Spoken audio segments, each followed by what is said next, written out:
Assalamualaikum warahmatullahi wabarakatuh, teman pecinta sejarah. Apa kabarnya hari ini? Mudah-mudahan dalam keadaan sehat dan selalu dalam lindungan Allah Subhanahu wa taala. Tak lupa saya ucapkan selamat menunaikan ibadah di bulan Ramadan. Semoga Allah memberikan keistiqomahan kepada kita dan kekuatan dan penambahan iman di bulan Ramadan ini. Teman pecinta sejarah, bertemu lagi dengan saya Anissa Amisani di program Baca Sejarah dan masih di serial kronologi sejarah tahun 629 Masehi bertepatan dengan tahun ke-7 hingga ke-8 Hijriah. Ada 8 peristiwa yang datang dari dunia Islam dan ada 4 peristiwa penting yang datang dari luar dunia Islam. Dari dunia Islam diawali dengan Umratul Qadha atau pengganti umrah tahun sebelumnya, di mana Nabi Muhammad SAW bersama para sahabat menunaikan ibadah umrah di Mekah. Yang kedua adalah Ghazwah Khaybar. Yang ketiga, kembalinya seluruh muhajirin dari negeri Abyssinia pulang kepada Rasulullah SAW di Madinah. Yang keempat adalah Ghazwah Mu'tah. Yang kelima, pernikahan Nabi SAW dengan Ramlah binti Abu Sufyan radhiyallahu anha atau Ummu Habibah. Kemudian pernikahan Nabi SAW dengan Safiyah binti Huyai bin Akhtab. Yang ketujuh, pernikahan Nabi SAW dengan Maimunah binti Harith. Dan yang kedelapan adalah kematian Zainab putri Nabi SAW. Dan teman pecinta sejarah, 8 peristiwa ini tidak ditulis secara berurutan ya. Urutannya itu akan terbahas ketika kita membahas materi sejarahnya. Kemudian 4 peristiwa yang datang dari luar dunia Islam. Yang pertama adalah perebutan kembali Al-Quds atau Yerusalem oleh Romawi Bizantium dari tangan Persia Sasan. Kemudian yang kedua, dimulainya era emas Kekaisaran Romawi Bizantium. Yang ketiga adalah kampanye militer Kaisar Taizong terhadap Tujuh Timur yang berlangsung hingga tahun 630 Masehi. Dan terakhir adalah Pangeran Tamura naik tahta sebagai Kaisar Jonmai dari Kekaisaran Jepang. Dan teman pecinta sejarah, inilah kronologi sejarah tahun 629 Masehi bertepatan dengan tahun 7 hingga 8 Hijriah selengkapnya. Kita sudah membahas tentang Khaybar sampai dengan dikirimnya pasukan-pasukan kaum muslimin ke daerah-daerah yang membahayakan keamanan. Dan hari ini kita akan masuk ke materi melaksanakan Umratul Qadha. Jadi peristiwa yang pertama adalah pertempuran Khaybar.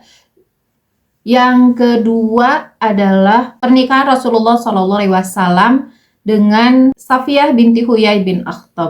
Peristiwa keempat adalah kembalinya para muhajirin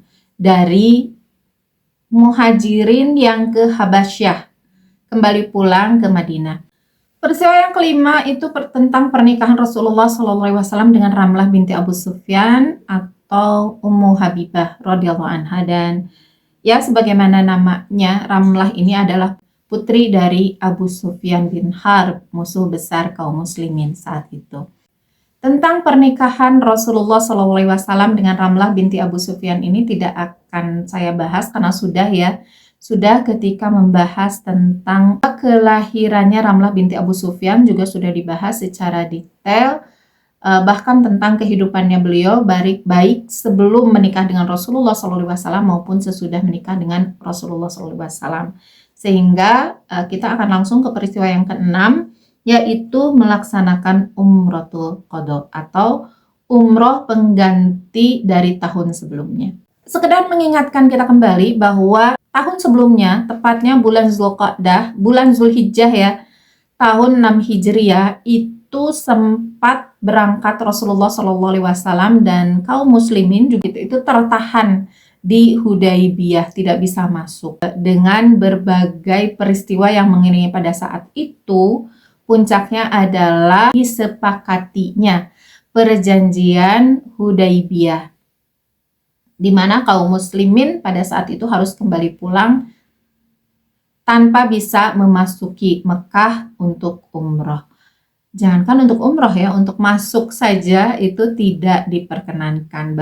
Baru diperkenankan sesuai kesepakatan itu tahun berikutnya, yaitu tahun ke-7 Hijriah. Dan kali inilah terjadi gitu ya, di tahun 7 Hijriah kaum muslimin kembali berangkat ke Mekah untuk menunaikan umroh yang tertunda. Rasulullah SAW mengumumkan keberangkatan dari sejak bulan Zulqa'dah. Ada perintah khusus untuk umroh kali ini, yaitu perintah bahwa segenap kaum muslimin yang pada saat di tahun sebelumnya berangkat ke Mekah untuk umroh dan tertahan di Hudaybiyah, pada tahun ke-7 ini wajib untuk mengikuti umroh kembali. Karena ini dianggap sebagai, makanya disebut umroh qadha ya, karena ini dianggap sebagai umrohnya tahun kemarin. Jadi kemarin yang sudah niat untuk umroh itu wajib sekarang melaksanakan umroh, kecuali sahabat-sahabat yang terhalangi karena sudah wafat. Sementara yang tidak ada halangan yang sangat-sangat berat itu diwajibkan untuk ikut kembali umroh di tahun 7 Hijriah atau di tahun ini ya, tahun yang sedang kita bahas.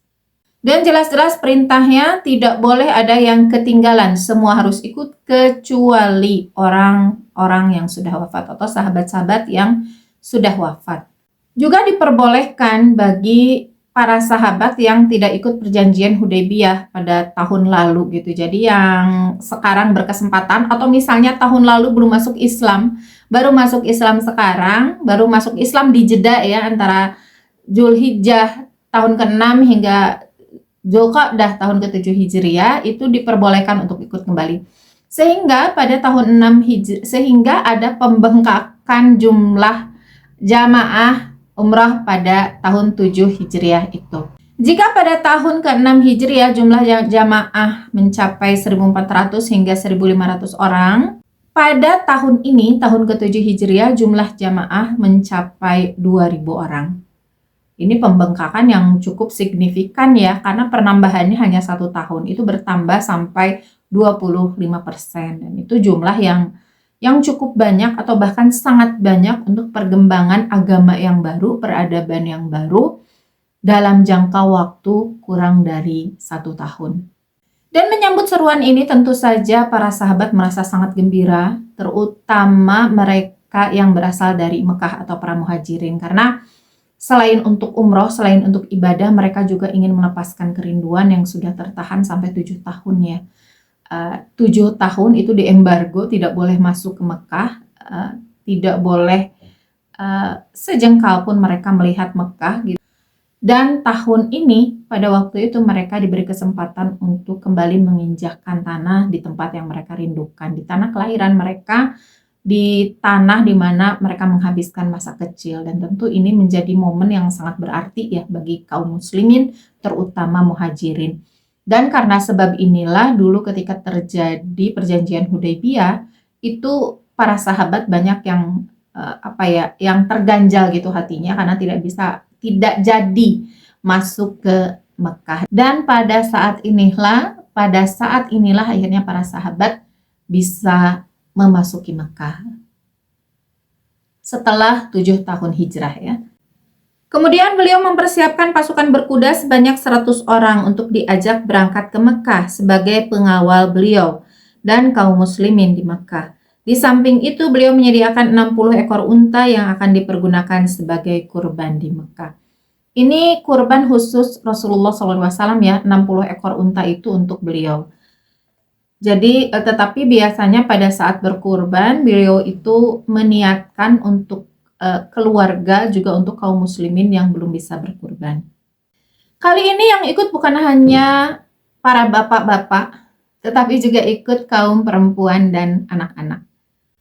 Di sini dikatakan bahwa kaum muslimin lebih banyak kali ini yang ikut, baik dari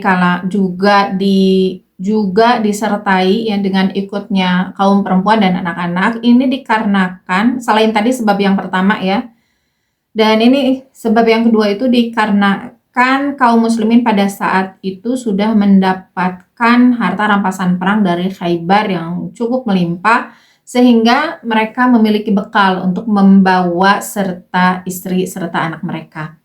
Sementara pasukan berkuda yang berjumlah 100 orang dan itu memang diperuntukkan untuk menjadi pengawal, ini dipimpin oleh Muhammad bin Maslamah. Seperti biasa ya, karena Muhammad bin Maslamah ini sering sekali diberi tugas oleh Rasulullah SAW untuk menjadi pengawal. Dan pada saat telah sampai di Zulhulaifah, beliau memerintahkan pasukan ini supaya berangkat terlebih dahulu. Dan dengan keberadaan pasukan ini, ada seorang sahabat yang bertanya kepada Rasulullah SAW, "Ya Rasulullah, apakah engkau akan membawa peralatan perang?" Padahal dengan mereka, maksudnya kaum Quraisy, kita telah terikat perjanjian bahwa kita tidak boleh memasuki Mekah dengan membawa persenjataan perang. Selain senjata musafir, yakni sebilah pedang yang selalu berada di dalam sarungnya. Lalu Rasulullah SAW menjawab, "Kami tidak akan masuk ke tanah haram dengan bersenjata, tetapi biarlah senjata itu berdekatan dengan kami.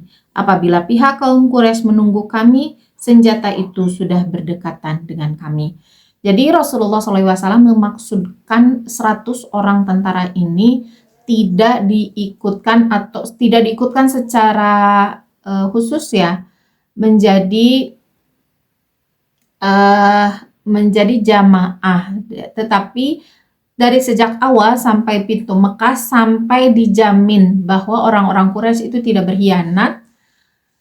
Rasulullah SAW menugaskan orang ini sebagai 100 orang ini sebagai pengawal. Baru setelah benar-benar aman. Jadi ini bukan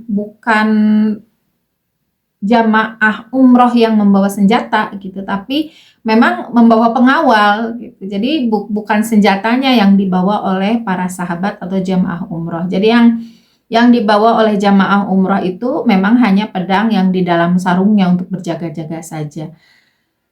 Tetapi pengawal ini memang ditugaskan dari sejak berangkat hingga nanti dijamin keamanannya di pintu Mekah lah ya. Itu baru tugas mereka itu memang mengawal Rasulullah SAW secara pribadi, juga kaum muslimin secara umum.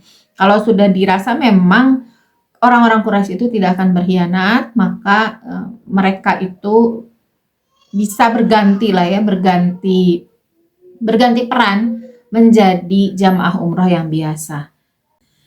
Ketika Rasulullah SAW dan kaum muslimin sampai di suatu tempat yang bernama Marad Dhahran, pasukan ini baru terlihat oleh orang-orang Quraisy, dan orang-orang Quraisy yang melihat pasukan yang berduyun-duyun yang sangat banyak ini, mereka merasa sedikit terintimidasi ya, sehingga mereka segera masuk ke Mekah dan melaporkan kedatangan Rasulullah SAW dan kaum muslimin ini kepada para pimpinan mereka di Mekah.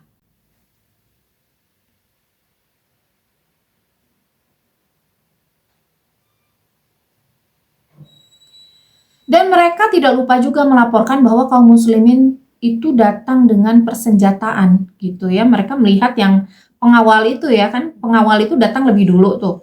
Pergi lebih dulu gitu dibanding jamaah umrohnya sendiri gitu.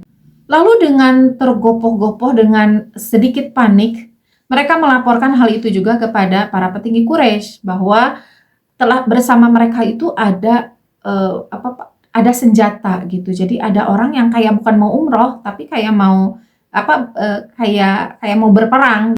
Lalu para ketua musyrikin Quraisy dengan cepat memerintahkan kepada pemudanya dengan dipimpin oleh Mikraz untuk menemui Nabi SAW. Lalu menurutlah Mikraz menjalankan tugasnya, ia bersama rombongan yang tidak disebutkan ya berapa orang, atau bahkan mungkin di sini beberapa orangnya tidak disebutkan, tetapi di sini memang tidak hanya Mikraz seorang. Di sini kan dikatakan dipimpin oleh Mikraz, berarti bukan hanya Mikraz, bisa beberapa orang, bisa juga lebih banyak dari itu. Lalu ketika sampai di hadapan Rasulullah SAW, ia berkata, "Oh Muhammad, demi Allah, engkau sejak kecil hingga berusia lanjut terkenal sebagai seorang yang tidak pernah menyalahi janji. Apakah engkau sekarang hendak masuk ke tanah haram dengan bersenjata perang untuk memerangi kaum dan bangsamu? Padahal engkau telah berjanji dengan kaum Quraisy bahwa engkau tidak akan masuk ke tanah haram dengan membawa peralatan perang, melainkan dengan senjata musafir saja." Nabi SAW menjawab, "Kami tidak akan masuk ke tanah haram dengan bersenjata." Mikraz berkata, "Dia itulah yang terkenal seorang budi dan menepati janji. Kemudian Mikraz dan rombongannya kembali ke Mekah menyampaikan berita itu kepada para kepala Quraisy. Ia berkata, Muhammad akan masuk ke Mekah dengan menepati janji yang telah disanggupi di Hudaybiyah dengan kita. Sekali-kali ia tidak akan membawa senjata perang. Baru pada saat Nabi SAW ada di lokasi bernama Batnu Najih, beliau baru pengawal-pengawal itu disuruh untuk menurunkan senjata mereka, lalu memasukkan senjata ke sarungnya. Orang-orang ini ditinggalkan, jadi mereka tidak ikut berangkat bersama Rasulullah. Jadi setelah mengawal dan memastikan, jadi Rasulullah SAW itu salah satu niatnya membawa pasukan pengawal ini sekaligus juga untuk memancing orang-orang Quraisy. Selain memang berjaga-jaga, mengantisipasi, tetapi juga untuk melihat reaksi orang-orang Quraisy. Kalau reaksi orang-orang Quraisy ini bukan dengan seperti tadi ya, orang Quraisy itu kan mengutus saja, bukan dengan pasukan yang besar gitu. Karena kalau yang datang ya pasukan besar, seperti yang terjadi di Hudaybiyah sebelumnya gitu ya, yang dipimpin oleh Khalid bin Walid, maka kaum muslimin itu bersiap. Tetapi karena ini yang ternyata yang datangnya itu hanya utusan, bukan pasukan yang bersenjata, maka Rasulullah SAW merasa yakin bahwa orang-orang Quraisy itu menepati janjinya. Mereka tidak akan mengganggu kaum muslimin yang akan melakukan ibadah. Maka setelah yakin itulah baru di Batnu Najih Rasulullah SAW meninggalkan pasukan yang 100 orang ini, dan kepemimpinan juga beralih yang tadinya dari Muhammad bin Maslamah itu dipindahkan ke Aus bin Khawli al-Ansari. Setelah itu masuklah kaum muslimin yang 2000 orang itu ya masuk ke Mekah, dan orang-orang Quraisy sesuai dengan janji mereka. Mereka memang keluar dari Mekah. Mereka tidak kuat ya melihat kaum muslimin yang banyak itu memasuki Mekah dengan kehormatan gitu. Seolah-olah mereka telah dikalahkan sebetulnya. Tetapi mereka tidak bisa berbuat apa-apa selain menghindari pemandangan yang sangat menyesakan itu dengan cara keluar dari Mekah selama 3 hari. Bahkan para ketua musyrikin Quraisy keluar lebih jauh agar jangan sampai mengetahui Nabi dan para pengikutnya mengerjakan tawaf di sekeliling Ka'bah karena kedengkian, kebencian, dan permusuhan mereka kepada beliau. Sebelum ke peristiwa berikutnya, teman pecinta sejarah, kita mengambil hikmah dari orang Quraisy ini ya, bahwa orang-orang Quraisy sebetulnya kebencian, kedengkian yang mereka pelihara itu menyiksa diri mereka sendiri sebetulnya. Dan ini juga jadi hikmah buat kita ya, bahwa kalau kita memelihara kebencian, kalau kita memelihara iri, kedengkian, maka sebetulnya itu merusak diri kita sendiri. Itu kan tidak ada pengaruhnya terhadap perjanjian yang sudah disepakati ya, tidak ada pengaruhnya kepada Rasulullah SAW kedengkian mereka. Mereka mau tinggal di Madinah, menonton saja atau menghindar. Bahkan para pimpinan Quraisy ini yang kebenciannya sangat dalam, sangat keras kepada Rasulullah SAW untuk memilih jauh gitu. Ya itu kan merepotkan mereka saja. Bagi Rasulullah SAW itu tidak ada dampaknya sama sekali. Rasulullah tetap akan, ada mereka atau tidak ada mereka, Rasulullah tetap akan menjalankan ibadah tersebut. Jadi ya kebencian itu hanya merusak diri orang yang membenci saja. Kan mereka jadi repot sendiri. Mereka harus keluar Mekah selama 3 hari, membuat perbekalan gitu. Mending kalau zaman sekarang ya, ada villa gitu, berlibur kemana. Kan di zaman dulu tidak ada. Mereka hanya berpindah tempat ke suatu lokasi, menyiapkan perbekalan dan sebagainya. Merepotkan diri mereka sendiri, gitu. Harus keluar dari rumah mereka dalam jangka waktu tertentu gitu ya, hitungan hari. Bukan piknik sebentar gitu. Banyak pelajaran tentu saja, dan tadi sudah diulas juga ya, pelajaran-pelajaran yang kita bisa petik dari peristiwa kali ini. Dan menurut teman semua, kira-kira hikmah apa lagi sih yang bisa kita ambil dari peristiwa kali ini? Dan mudah-mudahan ini dibahasnya sejarah ini, Sirah Nabawiyah kali ini bisa memunculkan kembali semangat kita di hari ketiga Ramadan ini. Mudah-mudahan terus ya semangatnya kuat sampai di akhir Ramadan sehingga kita bisa menambah keimanan kita dan mencapai derajat takwa sesuai yang dijanjikan oleh Allah Subhanahu wa taala. Terima kasih sudah menyimak sampai detik ini. Mohon maaf atas segala kesalahan. Jangan lupa untuk subscribe, like, comment, dan share. Assalamualaikum warahmatullahi wabarakatuh.